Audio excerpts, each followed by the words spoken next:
Hello दोस्तों, कैसे हैं आप सभी लोग। एक बार फिर से स्वागत है आपका हमारे YouTube channel study with Yogesh में। आज आपके साइंस के जो इम्पोर्टेंट टॉपिक है, क्योंकि कई बच्चे लिखते हैं कि आरओ के लिए सर साइंस के इम्पोर्टेंट टॉपिक बता दीजिए, तो आपको देखना साइंस से कितना पढ़ना है। सबसे पहले महत्वपूर्ण चीज़ ये है, अगर आप बहुत ज़्यादा साइंस पढ़ोगे और बहुत ज़्यादा पढ़ने के बाद समझ में भी ना आए, जो मतलब नॉन साइंस स्ट्रीम के स्टूडेंट है, बहुत ज़्यादा आपने साइंस पढ़ी, बहुत उसको समझ दिया और समझ में ना आए, ठीक है, तो आप मान के चलिए आप बहुत गलत डायरेक्शन में जा रहे हैं। साइंस क्योंकि जनरल साइंस लिखा है, एक व्यवहारिक साइंस जो होती है, जो आम जीवन में हम लोग मतलब देखते हैं साइंस का प्रयोग, वहां से बेसिकली क्वेश्चन आते हैं, ठीक है। मैं आपसे कह रहा हूं, अगर 8 से 10 नंबर के क्वेश्चन आएंगे, अगर आप लूसेंट ऑब्जेक्टिव या लूसेंट की किताब की पढ़ के जाते हैं साइंस से, तो 4-5 नंबर आपके आ जाएंगे, ठीक है। 7-8 नहीं भी आई तो 4-5 नंबर तक आप कर लोगे स्कोर। इसके अलावा जो 4-5 नंबर है उसके पीछे भागने की कोशिश मत करना, क्योंकि उस 4-5 नंबर को और पाने के चक्कर में आपको बहुत कॉम्प्लिकेशंस आ सकती हैं, क्योंकि किताबें जो हैं आप साइंस की एक्स्ट्रा लोगे या साइंस का कोई दूसरा मटेरियल ढूंढोगे, समझ में कितना आ रहा है या कितना नहीं आ रहा वो अलग बात है। इससे बेहतर है जो उस 4-5 एक्स्ट्रा नंबर वाला पोर्शन है उसको गेन करने में जो समय लगता है हमारा, वो हम कोई ना कोई अदर सब्जेक्ट में, हम उत्तराखंड को ज़्यादा बेहतर बना लें, हम मैथ्स रीजनिंग को ज़्यादा बेहतर बना लें, हम अर्थशास्त्र को ज़्यादा बेहतर बना लें। कहीं ना कहीं मेरा कहने का अर्थ ये है कि आप एक ऐसे सेशन को पकड़ना, मतलब जनरल साइंस के बाद, उसके बाद डीप मत पढ़ना, तो दूसरा जनरल पढ़ने के बाद आप एक ऐसे सब्जेक्ट की ओर चले जाना जहां से आपको लगता है कि स्कोर कर सकता है, ठीक है। तो अनावश्यक चीजें नहीं पढ़नी। देखो, साइंस का पोर्शन बच्चों, आरओ एआरओ हो या कोई भी यूकेपीएससी का एग्जाम हो जिसमें साइंस पूछी जाती है, ठीक है, क्योंकि बच्चों को यहाँ पे क्या है, बहुत लंबे समय से ग्रुप सी के एग्जाम के यहाँ पे ज्यादातर बच्चे तैयारी कर रहे हैं और वहां साइंस का बहुत बड़ा रोल है नहीं। साइंस कहाँ पूछता है ग्रुप सी में, ठीक है। यहाँ पे यूकेपीएससी हर एग्जाम में साइंस पूछता है, लगभग 8 से 10 नंबर, आरओ में भी 8 से 10 नंबर का आएगा, ईओ के एग्जाम में भी ठीक ठाक साइंस आएगी। तो पहले मैं आपको बताऊंगा आरओ एआरओ के लिए साइंस का पोर्शन, ठीक है। देखिए बच्चों, 3 ब्रांचेज हैं आपकी, फिजिक्स, केमिस्ट्री एंड बायो, ठीक है। पहली चीज ध्यान रखना, सर्वाधिक जो मार्क्स पूछे आते हैं, यानी सबसे ज्यादा इंपॉर्टेंट सेशन रहता है वो बायोलॉजी का, ठीक है। सबसे लास्ट में हम इसको देखेंगे। फिजिक्स के अंतर्गत आप अपने पास लूसेंट या घटना चक्र का जो भी किताब पकड़े हुए हैं उसमें टिक लगा लेना है, ठीक है, जो मैं बताऊंगा। फिजिक्स के अंदर आपको एक हीट वाला चैप्टर पढ़ना है बच्चों, ऊष्मा वाला। क्या पढ़ोगे? ऊष्मा वाला चैप्टर पढ़ोगे, ठीक है, इसका जनरल चीज। इसके अलावा ध्वनि, प्रकाश और विद्युत, ये बहुत इंपॉर्टेंट है बच्चों। ध्वनि, प्रकाश यानी साउंड, लाइट, ठीक है, और विद्युत, ठीक है। ये जो चैप्टर है बच्चों, ये बहुत, जैसे इसमें होने को तो चुंबक वगैरह भी है, चुंबकत्व वगैरह, लेकिन ये चैप्टर फिजिक्स के अपने आप में बहुत इंपॉर्टेंट है। इसमें भी कौन सा इंपॉर्टेंट है? प्रकाश वाला। प्रकाश जैसे आपने सुना होगा, उत्तल लेंस, अवतल लेंस, नेत्र वगैरह, ये सब चीजें इसमें क्या है बच्चों, प्रकाश के अंदर आता है, ठीक है। रंग आपने देखे होंगे, तरंग दैर्ध्य देखी होगी, वेवलेंथ, रेड लाइट की कितनी होती है, इसकी कितनी होती है। इसके अलावा ये प्राथमिक कलर कौन से होते हैं, प्राइमरी जो कलर्स होते हैं कौन से होते हैं, मिक्स करने पे कौन सा कलर मिलता है, ये सब का सब कहां है? प्रकाश वाले चैप्टर में, ठीक है। तो ये जो चैप्टर है बच्चों, इसको आप सही तरीके से तैयार करना, ऊष्मा, ध्वनि, प्रकाश और विद्युत, ठीक है। ये आपके फिजिक्स के चैप्टर हैं। इसमें वही देखने को मिलेगा आपको, कोई दूर दृष्टि दोष है, निकट दृष्टि दोष है, या मतलब कौन सा लेंस प्रयोग करना चाहिए, क्या करना चाहिए, प्रकाश की चाल सबसे ज्यादा कहां होती है, सबसे कम किस में होती है। इसी तरीके से ध्वनि की माप, ध्वनि को किस में मापा जाता है, इसकी चाल, इस कहां ज्यादा कहां कम, इस टाइप के जो क्वेश्चन आते हैं वो ध्वनि वाले चैप्टर से आते हैं, ठीक है। तो फिजिक्स के अंदर अगर आप ये चैप्टर करके निकल गए तो आपका लगभग काम हो जाएगा, ठीक है। अब मैं ये नहीं कहूंगा सारे क्वेश्चन इन्हीं चैप्टर्स से आएंगे, बट ठीक ठाक आप क्या पहुंच जाओगे, मतलब ठीक ठाक लेवल पे आप पहुंच जाओगे, ठीक है, इन चैप्टर्स को करने के बाद।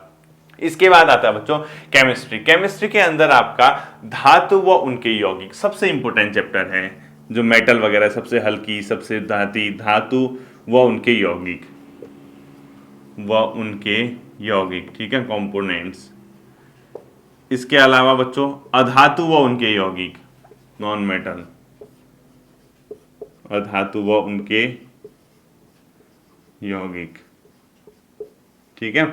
2 चैप्टर ये हो गए, धातु व उनके यौगिक, अधातु व उनके यौगिक। ये मेटल नॉन मेटल वाला चैप्टर मोस्ट इंपोर्टेंट है केमिस्ट्री के अंदर, ठीक है। ये वाला चैप्टर आपको सही तरीके से क्या करके जाना है, तैयार करके जाना है। इसके अलावा बच्चों आता है एक चैप्टर ईंधन वाला चैप्टर, ठीक है। गैसेस के अंदर देखना ईंधन वाला चैप्टर होगा कहीं, कौन सी मतलब ईंधन का प्रयोग किस में किया जाता है, कहाँ पे किया जाता है, ये वाला चैप्टर भी अपने आप में क्या है, इंपॉर्टेंट है। साथ ही साथ बच्चों एक चैप्टर आता है इसमें अम्ल और मतलब जो एसिड, बेस एंड जो सॉल्ट वाला चैप्टर है, यानी एसिड बेस सॉल्ट, यानी अम्ल, क्षार और भस्म बोलते हैं, ठीक है। इसको लिखो, एसिड एक अम्ल हो गया, ठीक है, एक वो हो गया सॉल्ट, ठीक है, और एक क्या हो गया, बेस हो गया, अम्ल, भस्म और क्षार। ये इसको बोलते हैं एसिड, इसको बोलते हैं बेस और इसको बोलते हैं साल्ट, ठीक है। ये वाला चैप्टर भी क्या है अपने आप में इंपॉर्टेंट है केमिस्ट्री के अंदर, ठीक। इसके बाद अंतिम चैप्टर देखना है बच्चों आपको, रेडियो सक्रियता, ठीक है। कौन सा चैप्टर चेक करोगे, रेडियो सक्रियता, रेडियो एक्टिविटी, रेडियो सक्रियता, ठीक है। रेडियो सक्रियता क्या है बच्चों, अपने आप में इंपॉर्टेंट चैप्टर है। तो केमिस्ट्री के अंदर ये चैप्टर आपको सही से तैयार करने हैं। धातु व उनके यौगिक, अधातु व उनके यौगिक, ईंधन हो गया, अम्ल, भस्म, क्षार और रेडियो सक्रियता। इसके अलावा प्रमुख गैसेज जो है, कहीं गैस वगैरह जो होगा ना, गैस वाला चैप्टर देखो, प्रमुख गैसेज, ठीक है, गैस हैं, यही कौन से होते हैं, मीथेन, इथेन, प्रोपेन, ये जो सब है ना, मतलब ये, इसके अलावा जो एलपीजी है, नेचुरल गैस है, ये सब चीजें आपको क्या करनी है, ध्यान रखना है। ये वाला चैप्टर आपका केमिस्ट्री के अंदर इंपोर्टेंट रहते हैं, ठीक। इसके बाद थर्ड एंड लास्ट आता है बच्चों बायो, जिससे सर्वाधिक क्वेश्चन आने की क्या रहती है, हमेशा संभावनाएं आती है, ठीक है। इसमें पहला चैप्टर जो आपको तैयार करना है, स्वास्थ्य व पोषण, स्वास्थ्य व पोषण, ये चैप्टर सही तरीके से तैयार कर लेना बच्चों, स्वास्थ्य व पोषण, ठीक है। इसके अंदर आपको क्या देखना है, जो रोग होते हैं, रोगों के कारण क्या है, ठीक है। जैसे आपने एक टॉपिक सुना होगा, रोग व उसके कारण, रोग व उसके कारण, ठीक है। एक चैप्टर ये देखना, जैसे बैक्टीरिया से होने वाले रोग कौन से हैं, वायरस से होने वाले रोग कौन से हैं, फंगस से होने वाले रोग कौन से हैं, ठीक है, रोग व उसके कारण। इसके अलावा एक चैप्टर देखना बच्चों, इसमें विटामिन, विटामिन जिसको बोलते हैं, ठीक है, विटामिन या विटामिन जो भी बोलते हैं आप लोग, विटामिन, ठीक है। ये वाला चैप्टर भी अपने आप में vitamin A, vitamin B, vitamin C, vitamin D, K, E, जो भी हैं, ठीक है, इनकी केमिकल, जो इनके रासायनिक नाम क्या है, इनकी कमी से कौन से रोग हो सकते हैं, और इनकी कमी, इनको दूर करने के लिए, इनकी कमी से जो रोग होते हैं उसको दूर करने के लिए किसका प्रयोग किया जाए, या कौन से विटामिन में कौन सा चीज पाई जाती है, ठीक है। इसके अलावा जो आता है बच्चों पोषक पदार्थ, पोषक पदार्थ में सब आ जाएगा आपका, पोषक पदार्थ, ठीक है। इसके अंतर्गत सब आ जाएगा, क्या क्या आएगा इसके अंदर, प्रोटीन, कार्बोहाइड्रेट्स, ठीक है, खनिज यानी मिनरल्स, और इसके अलावा विटामिन, ये सब आ जाएगा, ठीक है। पोषक पदार्थ वाला चैप्टर बहुत इंपॉर्टेंट है बच्चों, ठीक। इसके अलावा जो एंजाइम्स वगैरह होते हैं, कौन से उसमें कौन से एंजाइम पाए जाते हैं, एंजाइम्स, ठीक, ये भी आपका क्या है, बहुत ज्यादा इंपॉर्टेंट है, ठीक है, पोषक पदार्थ वाला चैप्टर। साथ ही साथ आता है बच्चों इसका कौन सा, मानव शरीर। इसके बाद जो बायो में टॉपिक पढ़ना आपको, वो मानव शरीर पढ़ने हैं। कौन सा, मानव शरीर। मानव शरीर का मतलब क्या है, पूरा ह्यूमन बॉडी का जो स्ट्रक्चर है, कौन सा पार्ट क्या करता है, कैसे होता है, लीवर क्या करता है, इसके अलावा जो किडनी होती है उसका क्या रोल होता है, हार्ट कैसे वर्क करता है, इसके अलावा जो फैट होता है वो कहाँ जमा होता है, लीवर जो फैटी लीवर होता है वो क्या चीज़ होती है, कोलेस्ट्रॉल की कितनी मात्रा तक होना चाहिए, कितनी मात्रा से ऊपर कोलेस्ट्रॉल बढ़ा हुआ माना जाता है, गुड कोलेस्ट्रॉल, बैड कोलेस्ट्रॉल क्या होता है। इसके अलावा हार्ट जो होता है उसके जो वो होते हैं चारों ओर जो बने रहते हैं ना, ये सब चीजें आपको क्या करनी, तैयार करनी, ठीक है। मानव शरीर के अंदर बहुत इंपॉर्टेंट चैप्टर है, जैसे ब्लड ग्रुप, रक्त वाला चैप्टर, ठीक है। मानव शरीर का हीमोग्लोबिन कितना होना चाहिए, ब्लड ग्रुप कौन सा होता है, कौन सा ब्लड ग्रुप सबको देता है, कौन सा ब्लड ग्रुप ले सकता है, ये सब, ठीक है। यानी रुधिर वर्ग जिसको बोलते हैं बेसिकली, ठीक है, रक्त समूह जिसको बोलते हो आप लोग, ये चैप्टर अपने आप में इंपोर्टेंट हो गया, ठीक है। रक्त समूह वाला चैप्टर आपको सही से तैयार करके जाना है। इसके अलावा मानव शरीर में हड्डी, हार्मोन और ग्रंथियां, मानव शरीर की प्रमुख हड्डियां कौन सी होती है, कहाँ पे कौन सी हड्डियां पाई जाती हैं, हार्मोन्स क्या क्या रोल होता है, कौन से हार्मोन के रिलीज होने से क्या होता है, ठीक है। इसके अलावा ग्रंथियां, ये जो तीन के दिन, ये सब मानव शरीर के अंदर आएगा, ठीक है। हड्डी, हार्मोन्स और ग्रंथियां, ये आपको यहाँ से क्या करना है बच्चों, तैयार करना है, ठीक है। लूसेंट लेवल से भी तैयार करोगे चल जाएगा। इसके बाद अगला चैप्टर आता है बच्चों आनुवांशिकता, आनुवांशिकी यानी जेनेटिक्स। जेनेटिक्स भी अपने आप में अच्छा चैप्टर है, ठीक है। इसमें डीएनए, ठीक है, इसमें क्या क्या पढ़ोगे, डीएनए, आरएनए और गुणसूत्र वगैरह, ठीक है। जो गुणसूत्र होते हैं उसके बारे में जो खाली फैक्ट पढ़ना है, बहुत डिटेल से नहीं पढ़ना है आपको, ये वाला चैप्टर जो जेनेटिक्स वाला है यानी आनुवांशिकी वाला चैप्टर भी अपने आप में इंपॉर्टेंट है। नेक्स्ट आता है बच्चों जीव विज्ञान की शाखाएं यानी ब्रांचेज ऑफ बायोलॉजी, ठीक है। तो इसके अंदर जीव विज्ञान की शाखाओं में क्या पढ़ोगे, जैसे आप पढ़ते हैं ये मतलब ये लॉजी, वो लॉजी, सिस्मोलॉजी, सिस्मोलॉजी तो अलग चीज होगी, ठीक है, या डेंट्रोलॉजी, या अपने आप जो भी पढ़ते हो लॉजी, लॉजी सुने होंगे आपने। तो जीव विज्ञान की शाखाओं में किसके अंदर काहे का अध्ययन किया जाता है, ठीक है। ये सब चीजें पढ़नी है अपने आप में, जीव विज्ञान की शाखाएं। अगला क्या लिखोगे, जीव विज्ञान की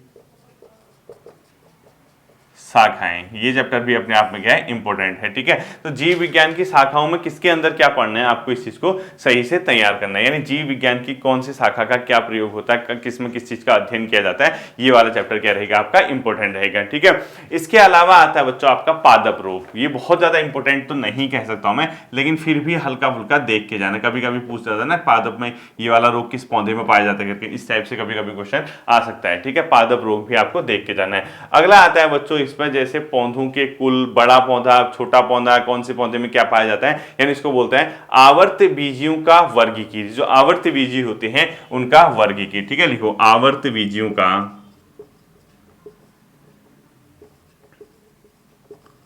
आवर्ती बीजियों का वर्गीकी, एक चैप्टर होगा, सेकंड चैप्टर होगा, लुसेंट में थर्ड वाला चैप्टर कुछ देखना, आवर्ती बीजियों का वर्गीकी करके एक चैप्टर होगा, वो देखना है। इसमें पौधे कौन से कुल के हैं, सबसे बड़ा पौधा, सबसे छोटा पौधा, किस पौधे में क्या पाया जाता है, इस टाइप से क्वेश्चन रहते हैं। ठीक है, इतना अगर आप साइंस पढ़ के चले जाओगे, मतलब ये जो पोर्शन है तीनों के अंदर, इसके अलावा जो विविध होता है, मिसलेनियस होता है कि किसकी मतलब कौन सी चीज को किस में मापा जाता है, किसकी स्पीड किसमें कितनी होती है, यानी एक विविध टाइप के जो क्वेश्चन होते हैं वो अगर आप करके चले जाओगे, कुछ प्रमुख खोज ढूंढ के चले जाओगे कि किस चीज की खोज किसने की थी, होता है ना जैसे रक्त समूह की खोज किसने की थी या हार्मोन्स की किसने की थी, इस टाइप की जो चीजें होती है, अगर आप इतना पोर्शन अगर आप एग्जामिनेशन हॉल तक तैयार करके चले जाओगे तो आपको वहां ज्यादा प्रॉब्लम आने वाली नहीं है। क्योंकि इसके अलावा अगर आप चीजों को पढ़ते हो, मतलब आप सोचोगे कि ना मैं ये भी पढ़ूं वो भी पढ़ूं, वो आपको बहुत ज्यादा मार्क्स नहीं देने वाला है। क्योंकि जनरल साइंस के अंदर आपने जितना जनरल पढ़ना है पढ़ लो, उसके बाद एडवांस पढ़ने की कोशिश करोगे, एक तो समझ आएगा नहीं, समझ इसलिए नहीं आएगा, नॉन साइंस स्टूडेंट से कह रहा हूं मैं। ठीक है, साइंस वाले स्टूडेंट से तो कोई नहीं, उनको तो पता होगा ही, लेकिन जो नॉन साइंस स्टूडेंट है उनके लिए थोड़ा सा चीजें क्या हो जाती है, कॉम्प्लिकेटेड हो जाती है। फिर वो अपना दिमाग खपाएंगे, यार ये भी मुझे आए, ये भी मुझे आए, ये भी मुझे आए, ये फिर संभव नहीं हो पाता। ठीक है, चीजें फंसने वाली हो जाती है। इसलिए इस चीज को ध्यान रखना बच्चों अपने स्तर से कि हमें कितनी चीजें तैयार करनी है और क्या क्या चीजें तैयार करके जानी, ये पूरा एक फ्रेम होना चाहिए दिमाग में कि यार ये वाला पोर्शन कैसा है, ये वाला पोर्शन कैसा है, यहां से हम कितना कर सकते हैं, ये चीज को ध्यान रखना। ठीक है, आज स्टडी वाली जो वीडियो आएगी वो इवनिंग के टाइम पे आएगी। ठीक है, चाहे एग्रीकल्चर का नेक्स्ट पार्ट हो या जो भी है, स्टडी वाली वीडियो का हम लोग इवनिंग में कवर करेंगे। ठीक है, फिर मिलते हैं अगले सेशन पे, अपना ध्यान रखिएगा। Thank you.